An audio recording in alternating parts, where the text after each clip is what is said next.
Alors le permafrost. Aujourd'hui, nous allons parler du permafrost. Qu'est-ce que c'est et qu'est-ce qu'il représente?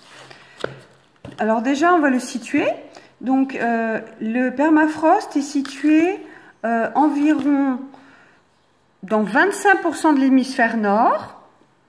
C'est 60% du territoire russe, 90% de la Sibérie, le Groenland aussi, le Canada, une partie de la Scandinavie et même en France. En fondant, il libère des microbes et des racines, des fossiles de mammouths, de bisons, bref, de la matière végétale et organique qui dégagera du méthane. Le méthane étant 25 fois plus nocif que le CO2, rappelons-le.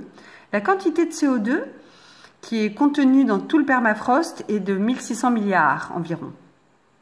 En fondant, pour vous donner une idée, il émettra 25 fois, il émettra à peu près tout ce que l'on a émis comme activité humaine depuis un siècle. Donc ça correspond à 2 fois les forêts brûlées de la Terre, hein, en termes de CO2.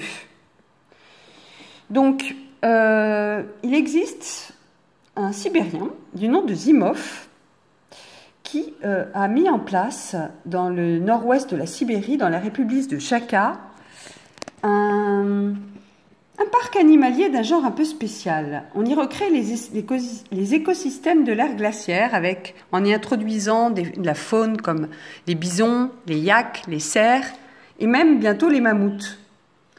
Le but, sur ces quelques kilomètres, est de recréer en fait un écosystème afin de ne plus avoir de fonte.